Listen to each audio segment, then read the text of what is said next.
Time around, we're going to find out as we head into Champion Select here in Game 3. Dark Passage looking like they're not going to change their tune too much. Zillion and Alistair get banned out. Kassadin, Maokai for Legacy eSports, so they're not going to leave them up. Rengar goes down, they take Lee Sin away from Crystal M. What does that leave Dark Passage here then for their first choice? Well, Lee Sin was available in Game 1 and he was first picked actually for Dark Passage. Obviously not going to be the case this time around. He ran Nunu in the jungle previously and did very, very well with that Nunu. But I don't know if that's a champion that you first pick. And going to play it safe, I see. Well, take the Tashman as the first choice. Make sure that Touch is on a comfort pick for him. And we've seen that Brown can have a very, very big impact if you play it well. And not only is it a comfort pick, that is now the 1, 2, 3. That's the 4th time Touch has played Braum. It also denies it from Ejim. Ejim's play style, where he's been the most effective, has been aggressive, in-your-face champions. Like the Leona that he played yesterday, like the Alistair he got his hands on. And I wonder if they want to go that route. Tristana is up and available, keep that in mind. It was banned out previously. So I wonder if Legacy are considering going for something like the Tristana this game, to potentially deny that from Holy Phoenix, and because they haven't, it may open it up for Dark Passage. Well, it's going to start off with the Vi choice here for Carbon. So going back to his Game 1 choice, it means that we've seen Jungle Nunu 3 games in a row now. We'll see how that one all works out, and that's the one thing that's changed this time around from Legacy's side. Tristana getting through the bans, which means that Holy Phoenix might return to the champion that he got the pentakill on yesterday. Nidalee, of course, was also let through for Fabulous. You have to really argue that Braum for Touch, Nidalee for Fabulous, Tristana for Holy Phoenix, they're on pure comfort champions right now. They really are. They've got everything that's been working for Dark Passage, and there is a hell of a lot of disengage on the side of Legacy with the Nami, with the Nunu. And I kind of get the feeling they might be going for a Protector ADC comp. So Choo Choo's maybe considering an Orianna for even more peel, protection, ability to engage or disengage, and maybe a Kog'Maw if they want to, because you can then have an oppressively strong lane. With Nami Kog, they're very, very strong in the 2v2 if they get another straight up lanes. If they do lock in the Orianna, you've then got this very versatile team composition that can both play aggressively and defensively. And let's see which route they're going to go. Maybe I'm completely off. Well, it will be Ziggs locked in here. And I'm assuming that the Urgot will be switched away from is indeed. And it's Mundo that's going to go over then for Minky Whale in that top lane. Had a few problems these last couple of games, but something a bit tankier. We'll see if Fabulous can kind of put Minky Whale down early on in the game before Mundo hits his secret point. And the thing with Legacy's comp thus far, they've still got the disengage, they've still got the power. Ziggs Minefield is still going to give them, again, opportunities both aggressive and defensive. But I need to see what AD carry they're going to lock in. It has to be a hyper carry. It has to be something like a Vayne or a Cog, because you've got all of this ability to protect. And the problem for Choo Choo is because he's a squishy sort of ranged mage, he's obviously open to being killed by assassins, and that's why Naru's gone the route of Fizz. Fizz locked in. They take 5 for the jungle as well for Crystal M.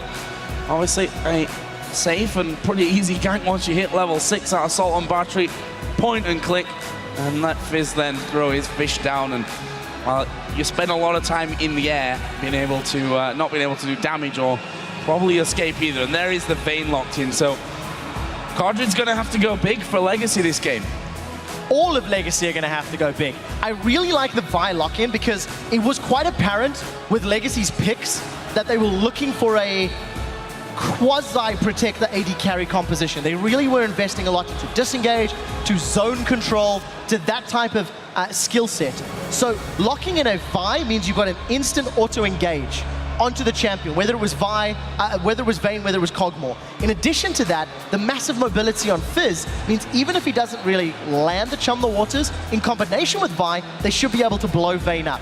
The only risk for Dark Passage is they don't really want to be engaged upon, and they don't have the safest wave clear.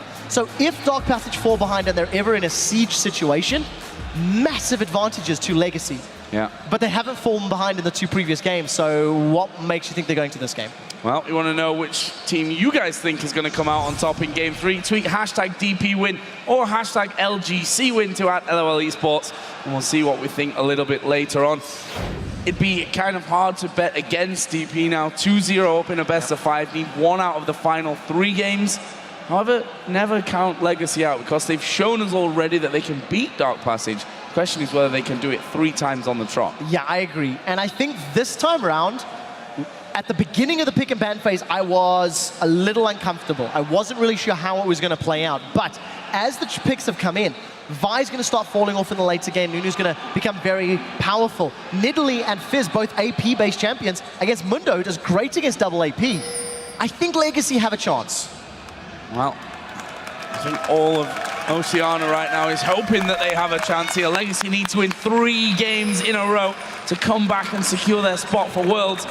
That may just be the kind of pressure-off scenario that they need here. And we'll see how Dark Passage reacts to things. We heard earlier on, we like best-of-5s and we like to win them 3-0. We'll see if they could do that here today. So the one thing I want to highlight, with FabFab playing Nidalee, if Kadra does get going and get to a point where he's strong enough, he actually can deal with the Nidalee. There is outplay potential. With the Contempt, with the Tumbles, with the Blade of the Ruined King, he can jump into FabFab's face and try to contain him in the mid-game. In addition, that the lack of wave clear is the biggest risk for Dark Passage. In addition to the fact, they're not the greatest of siege teams. If Dark Passage ever get grouped up in a turret scenario, much like Game 1, they run the risk of being caught by Mega Inferno Bomb, by Tidal Wave, by Nunu running into them. So Dark Passage, they're going to need to look for kills to lead to towers. We may be in for a long game if Dark Passage are looking to win, because obviously against the Ziggs you've got defense, and Dark Passage not the strongest unless they tower dive, which they can do very, very, very effectively. Which they will do. Yeah, I think so too. That's kind of the idea here, right? That they're going to get cleared out so quickly that the real option is just to dive and then hope that you can take 2 or 3 towers after that one. We'll see though, because still a long way to go in this one. And see if Legacy's chat in between games is going to be able to bring them back in this best-of-5. Looks like they're fancying their chances. Will it be an invade here, or are they going to go towards that top lane with 4? It looks like they're going to invade the blue. Yeah, I think that ward around the banana bush may have just spotted them. I wasn't paying 100% attention, so Legacy may have been giving away the information to Dark Passage. The lane swap does appear to be initiated by Dark Passage and equaled by Legacy. And I think with the sustain that Nami's going to give you, and the bonus damage from Tumble and Tidefaller's Blessing when Ejim eventually picks that up, I think Kadra and Ejim can win this lane matchup, and I think they're going to have to, because the composition for Legacy to work hinges on Kadra's performance. Well, one thing that looks almost certain here at the start is that Chris Lem is only going to be getting a 1-buff start, because he didn't invade over to the enemy blue. And I don't think they realize just yet that their blue is actually going to be gone. He's just going to cross over and have a look at that one. We end up getting the 1v1s and the 2v2s in slightly different lanes. Obviously, the 2v2 gone top this time around, and we can see that Fabulous utilizing that Nidalee to just bully Mundo out of lane. So, Mundo's going to have a difficult time in that lane because of the fact that FabFab is going to be so much more powerful for a long period of time.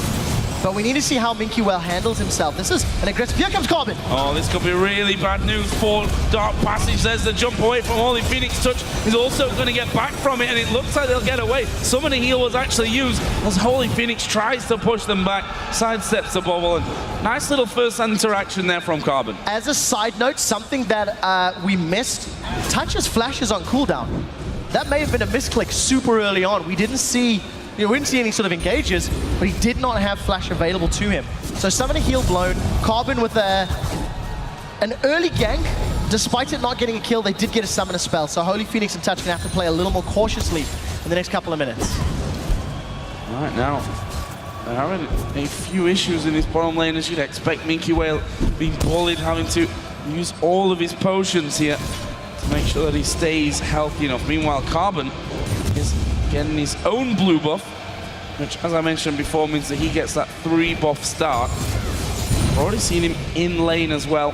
We've see what he can do moving forward. Of course, Vi, chances are Crystalline is going to sit in the jungle, get himself to level 6 before he makes an appearance. Yeah, so we do see once again Cardred and Egypt, they're going all in. Holy Phoenix is caught. Oh, could be bad for Cardred. Actually, there's the jump in. Oh, he flashed away. Exhaust goes down and they managed to get the first blood back. Touch walks off. Cardred survives. It's Egypt that picks up the kill, and Carbon's now coming towards this mid lane. Naru shouldn't have too much trouble with that. We'll just jump away, despite being hit there by that satchel charge. So, first blood going over to Legacy. This is their chance now to get this lane really going. The scary thing is that even though the first blood was secured by Legacy, they almost gave up a kill themselves. Cardred went very, very low in that trade. There was no summon heal on the side of Holy Phoenix.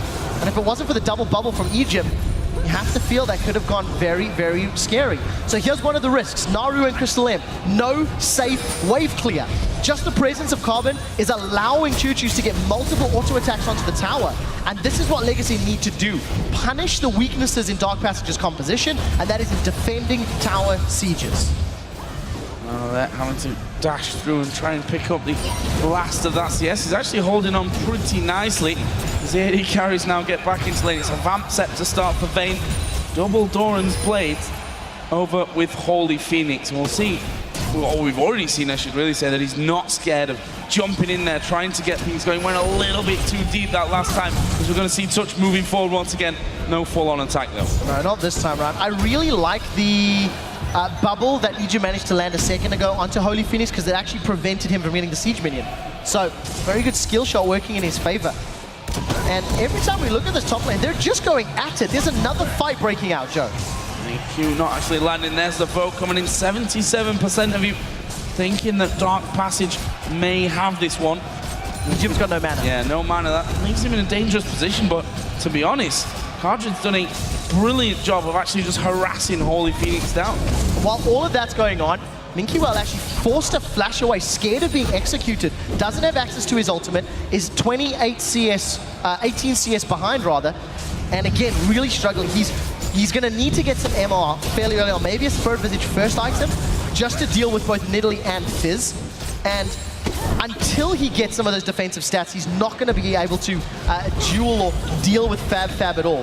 3 versus 2, again, no wave clear from Dark Passage. I like the fact that Legacy is putting harass and putting damage down into the towers. Yeah, Holy Phoenix even getting bubbled up there at the back by Egypt to stop him getting forward and in a position where he can blow up those waves. In the end, they force Legacy to back off, but might just be a simple case of rinse and repeat until those towers start to fall. Yeah, but look at the pressure from Legacy. They're grouping up and they're going for the invade. Multiple members are coming into space. Choo-Choos does not have Mega Inferno Bomb, so keep that in mind. And Egypt is the man that's under a little bit of pressure. Holy Phoenix is low if a fight were to break out, does have something to heal, and Carbon steals away the blue buff. Minky-Well almost going down in this bottom lane, was forced to use his ultimate straight away there to get his regen in. Just shows you that how fabulous, again, getting his hands on Nidalee was a very strong force in game 1, banned out in game number 2, but this time around got picked once again. That's cheeky from Touch, just to stop Cardred going home. Yeah, just gonna delay him a couple of seconds and get a little bit of a nuisance. So Holy Phoenix is going to double Doran's blades against the single Dorans that Cardred has secured thanks to the assist. He's also had that Vamp Scepter for a little while. Much stronger presence from Carbon this time around. You know, actually ganking the lanes, having some presence. And, you know, look at this again. Holy Phoenix is struggling. Of course, it is a 2v1. The summon spell blown once more. Was trying to hold out and see if he could just walk away from that one, but Cardred able to get on top of him and picks himself up. Well, gets another summoner spell out there, which means that Holy Phoenix now no flash, no heal, relying on his W, which we've already seen might not be enough to get him away, especially when Nunu gets involved with a blood boil on 2 people. I really like the combo of Vayne and Nami because they synergize so fantastically well together. Vayne needs to get aggressive in order to stay relevant. Oh, I'll finish my point in a second. This is going to be Assault and Battery on Minky-Well. Oh, it's coming in there. The spear lands. In goes Fabulous. He's actually tanking up the turret here, but is able to just leap away. Nice kill back there from Dark Passage. Carbon and Choo-Choo's actually chasing Naru away. Here comes the mid, and the explosive bomb. And well, didn't quite land where they would have wanted that to. No, that was Again, super cool spectator effect. I don't think I've ever seen the bomb travel through the air. It made me forget the name of the bomb. I know, that was pretty cool. So in terms of the duo, the reason I really like them, of course, once Nami affects a teammate with a spell, they get a movement speed boost. Vayne gets movement speed while she's chasing an enemy. Thanks to the sustain on Nami, the Silver Bolt damage, as well as the tumble damage, in conjunction with the Tidecaller's Blessing, they've got a lot of damage, mobility, utility in their side.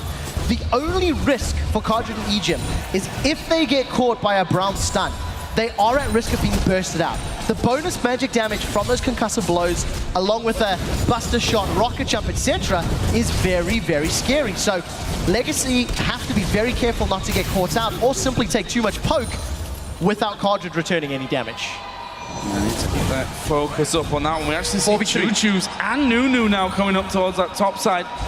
Looks like they, as quickly as they appeared, are just going to back away from it completely. So no threat there on that side of things. As Fabulous has also made a bit of an appearance here in that middle lane. Are we going to see him going aggressive onto this one? Fabulous versus two of them as Naru's going to jump in there. Absolute Zero was used. There is the flash. The fish will miss though, and Carbon's able to walk off. Yeah, Yeti's going to be able to sidestep the one. Finally, we see Cardred hitting level 6. Egem's actually been 6 for a little while.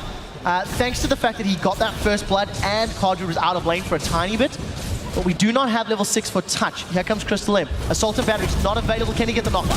Oh, Ball Breaker comes in. It's a very good flash there from Egem just to get away from it. Both of them use the flash. Exhaust was used by Egem as well. So summon a spell advantage all of a sudden in favor of Dark Passage. It was a flash from touch too, but obviously Holy Phoenix, the important one, with Rocket Jump and Flash, going to have those safety mechanisms. Minky Whale with no tower to fall back on has now rejoined the rest of his team, and again, no safe wave clear. Keep that in mind. Legacy may decide to siege up. Assault and Battery's a second away. Crystal M may be able to use it soon. Oh, Mega Inferno Bomb comes through, but he'll be flashed away from there's the first kill. Choo-Choo's looking like he'll die as well. Double kill onto Fizz. That is the least happy moment I think a Legacy could have at this stage of the game. It's getting that Fizz going after the way that Naru played his last game on Zed. That leaves the turret open for the killing and Dragon. Legacy have made the same mistakes in all 3 games. They are overly aggressive when they don't need to. Look at the lack of vision. Crystal M just walked down the river after ganking top lane. You have to think that Legacy had forgotten about that, or they weren't communicating that information, because Crystal M, after leaving top lane, could only go into Legacy's jungle or his own jungle, meaning he could respond to that 3-man mid lane. And obviously comes in, sets up a nice gank, 2 kills, Dragon and a tower. Nice swing and control. Dark Passage once again off to a strong start. Cardred here, doing more than holding his own. He's got a CS lead. A lot of that can obviously be attributed to Egem playing so well as well in this matchup. But he's currently 82 to 74 CS. If you look at the items, working up towards that Blade of the Ruin King, it's going to be possibly static Shiv first here, I think, for Holy Phoenix. That's what he's tending to do. Get the pickaxe and well, usually the Zeal in there, and then move up towards that Shiv first. We'll see if he decides to do that here. This time around, we're also going to see Fizz having a Lich Bane here fairly shortly. As Minky Whale finally alleviates some pressure down on that bottom side of the map. Will take some turret aggro for his pleasure, though. Also opted to go towards the Sunfire Cape first item. I'm pretty sure that's what he did last time we've seen him play Mundo. It can work for him, obviously, the regen and the HP. We'll touch on that in a second. Touch, he's thrown down the ultimate. Oh, they managed to knock up Holy Phoenix. There's the bubble as well. Carbon going to get involved. He actually got a kill onto Vayne there before he goes down. All credit to Holy Phoenix, really, in that 3 versus 2. Got the kill before dying. That leaves him on 1-2-0. 0-1-2 Vayne as well. We'll see how that one already develops. Being very close on this top side of the map. And it was just such a good play from Holy Phoenix. He just comboed his spells. And like we said, the burst damage is in favor. There comes Vi from behind. Minky Whale, can he get away? Oh, Fabulous actually going a little bit low from that one. Needs to be careful here. Crystal M is going to get in there. He's going to get the CC down, and he gets the kill before Fabulous even gets into any remote danger. That's another kill onto Minky Whale. 5 kills to 2. Minky Whale did finish that Sunfire Cape. And it's all going to be about Cardred. Now, the goal difference is about 4,000-ish. And Dark Passage, as long as they don't fall prey to overextending, they are not going to put themselves in a position where Vayne can run them down. The only risk for Dark Passage is how do they start breaking these inner turrets. I do think it's going to hinge on Crystal Aim getting kills, because if Crystal Aim can open up a lane to get pushed, that's how they can wipe. Double teleport. Oh, teleport time. They're going towards Choo-Choo's. He's dead as well. That'll be Naru now on the killing spree. E-Jim is trapped between them. Can Minky Whale actually do anything? Touch actually might die here. Absolute Zero comes down. Holy Phoenix is actually tanking up the turret, but they do manage to get one. He needs to flash away from the tower. Minky Whale flashes into it, but it's a triple kill for Fabulous on Nidalee. And that is the Nidalee play that we have been seeing from him the entire weekend. He's just phenomenal on that champion. We do see it again, it all stems from kills. In order for Dark Passage to take towers, they need to have the kill advantage. And just very, very well played. They focus Cardred so well. The burst damage from Holy Phoenix, when he combos his whole kit, is very high. And unfortunately for Cardred, no Blade of the Ruined King, not going to get that heal or that HP back. Nor did he have Summoner Heal available either. Just means he gets dropped in a triple kill for FabFab. Third of his health there just burst down by Fabulous. Now that he's got that Trinity Force on, it leaves Nidalee at 4-0-4, a 3-0-0 Fizz. 2 kills on the AD carry, 1 on the jungler as well. So we were talking earlier about how the fact that if Dark Passage get behind, they've got no safe wave clear, they might actually struggle to hold on to the game, especially against someone like Ziggs. However, if they get this far ahead, this is where they'll just say, okay, we want this tower, so we're just going to dive you. Correct. And if anybody from Legacy decides to group up a siege, Naru's just going to throw the fish, Crystal M's just going to throw Assault and Battery, and there's very little that they can do. But I do agree with you, Dark Passage, with the lead they've built up, with the champion composition they have, they're going to dive. Minky Whale's going to die again. Yes, he is. No getting out of this one. Explosive shot will stop his ultimate really doing anything there as well. And that is Fabulous now unstoppable. 5-0-4. You have to wonder, Legacy, this is the reason that they banned his Nidalee in game number 2 after he did exactly this in game 1. Yep, left it up. Felt that Dr. Mundo would be able to tank it up if he was able to get to a position, but not going to be the case. Assault and Battery, they're going all in. Dive time onto E-Jim. He's going to be the first one to go down. The Absolute Zero, that's the name of it. Not really being all that effective. They do get touched low, so in the end it's a 1-for-1. But they lost their inner turret, and Naru is still pushing the mid lane. 8,000 gold at 16, 17 minutes. 500 gold more per minute is what Dark Passage is currently doing. I don't see them having any problems finding the kills they want. Fabulous is building a Cutlass after his Trinity Force, and he's just got such great mastery over this reworked Nidalee pick, punishing Legacy over and over. And truthfully, Legacy haven't grouped up. Legacy have a composition that can do well if they team fight, but now they're so far behind after the laning phase for the 3rd game in a row. I don't think even a straight-up team fight would work in their favor because of the fact that so many of their members can just get dropped instantly by Dark Passage's assassins and champions. Fabulous here, looking to challenge Minky Whale for that big golem.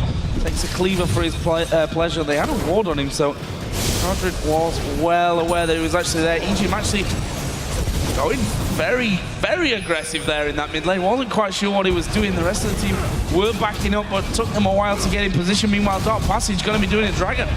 Gonna secure this one uncontested. Extends the gold lead to 10,000 before the 20-minute mark. 2nd of the game, and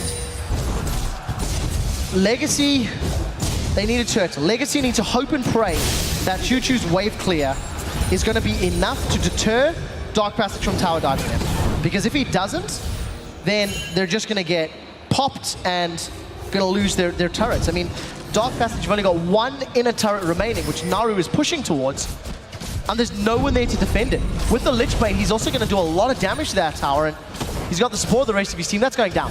Legacy can't hold it. Yeah, sorry, it's gone. E-Jim actually started to move over, but basically going to be a non-starter for them there because that inner turret already being hammered away on by Naru and Crystal M. Holy Phoenix will come in after finishing off the wave, and that is now all inner turrets down. Only the base left here, and it's not looking good for Legacy. Dark Passage, you have to feel just minutes away from securing a place in Worlds. I think so too. And, you know, in game 1, it took Dark Passage around 30 minutes to get to this point. And Legacy have got a team fight comp once more. Let's see, Absolute Zero. This is Legacy going all in. Yeah, they're going to try for it, but you see that Carbon just knocked straight out of it. They do manage to kill off Touch, though. Are they going to keep chasing from it and jump? The Vault Breaker puts them in safety. They get the 1 kill, but it's just not enough at this stage. They need to be picking up 2s and 3s and then using that to push out. They've not got a single tower this game of Legacy. No, nothing at all. Legacy have got no objective goal. And yes, they managed to pick up a kill on the support of Dark Passage. It's going to slow down the pressure, but that's the 3rd kill of the game for Egypt. If that gold had been with a Vayne and helped him get closer to his Static Shiv or his Phantom Dancer, or Ghostblade rather maybe, it obviously is going to be much better. But unfortunately, the game just hasn't played out that way. The one thing I do want to highlight though, is while the fight was going on, Fab did sort of get bullied away by Minky Well in the bottom lane.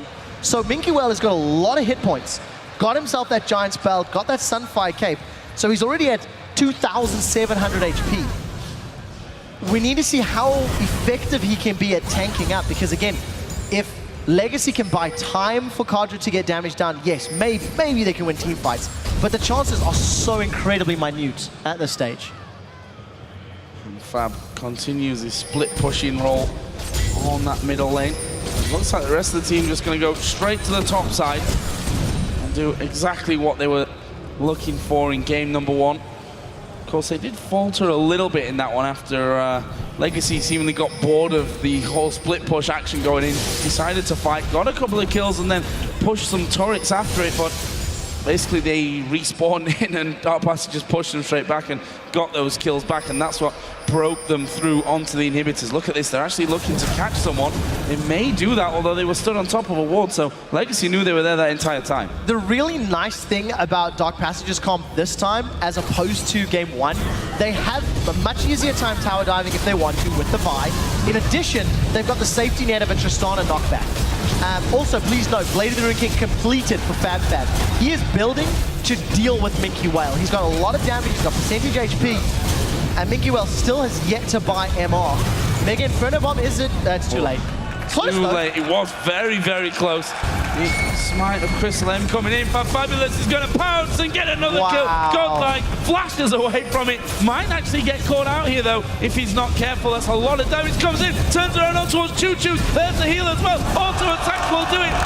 Absolute Zero going to be used. Finally they shut him down, but that's an 8-1 for Nidalee, and the rest of the team pushing top. Yeah, Fabulous is fabulous at Nidalee. He is unstoppable this game.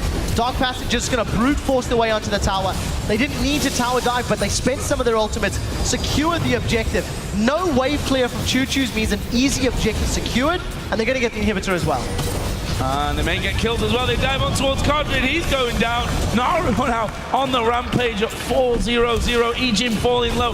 Holy Phoenix just holding them away, and that is the inhibitor going down. There's a big wave down bottom. They look like they might want to take a 4-on-3 fight here on the top side as well. Ejim's down to half HP. There's no minions to actually tank up the damage of that turret. Meanwhile, there is the teleport coming in. They're going to take their second inhibitor turret. Inhibitor may fall as well. Touch actually is going to go down, but they get a kill with it as well. Holy Phoenix will jump away, and I think that might be it for now here for Dark Passage. Legacy looking to chase them down, but they won't get onto anyone. No, there's such good play here from Dark Passage.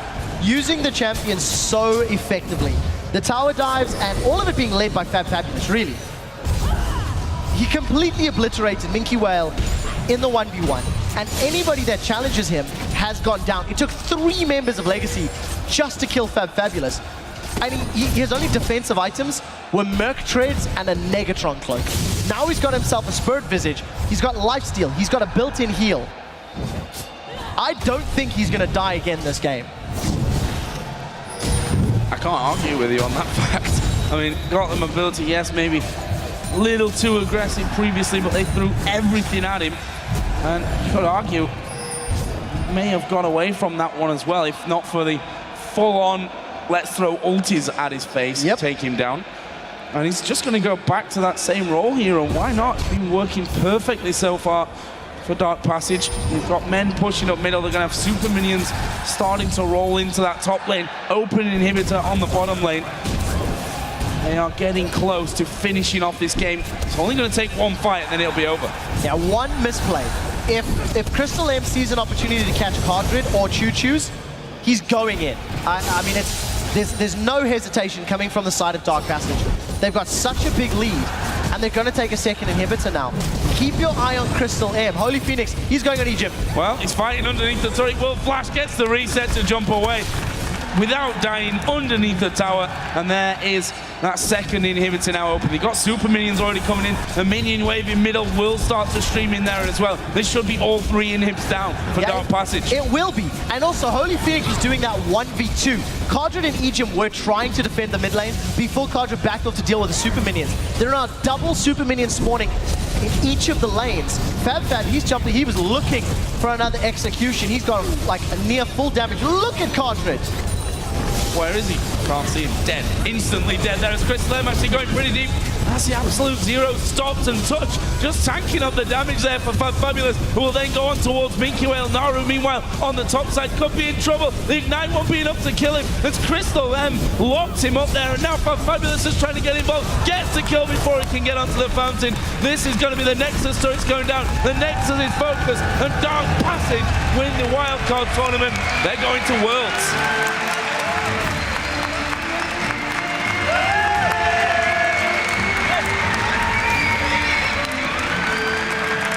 Unquestionably the stronger team. There is absolutely no doubt that Dark Passage were the better squad here in the International Wildcard Tournament. As you said, Joe, they qualified for the 2014 World Championships. They will be going to Southeast Asia. They will be going to compete with some of the world's best. And you know what? They are a strong-looking team. They played different team compositions. They played aggressive. They played safe. They played split push. I'm very impressed. In contrast to yesterday, I did not anticipate this level of gameplay or control. No, the control is what really is the stark contrast to yesterday, because yesterday was just kind of one of those flow charts. Should we fight? Yes. Did we win? No. Should we? Thank you very much, guys. Dark Passage, you guys did it. You're going to Worlds. Holy Phoenix, first thoughts going through your mind? What? First thoughts going through your mind after killing that Nexus? Yeah, like we were very happy and we won like 3-0, so we are glad with that score. Well, that's a very clear analysis of the game, but feeling-wise, you guys are heading to Worlds. You're going to play the best teams in the world. Yeah, like it's awesome for us. I can't even imagine. Like we are in the Worlds, a Turkish team in the Worlds. We are so happy. Yeah. Fabulous. I mean, you had an incredible series once again. What an Italy play. How did the series go for you?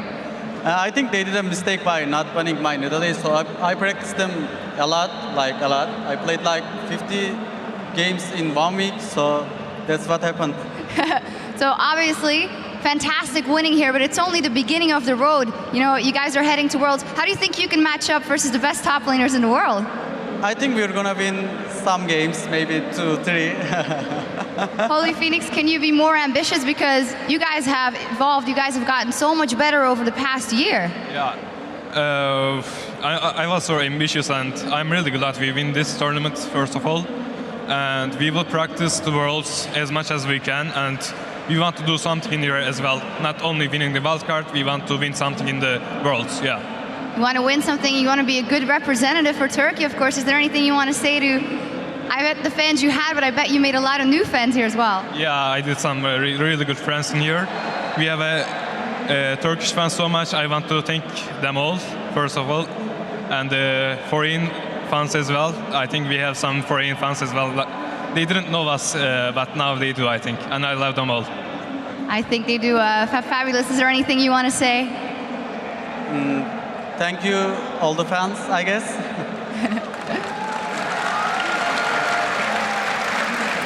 There we go, guys. Give it up one more time for Dark Passage.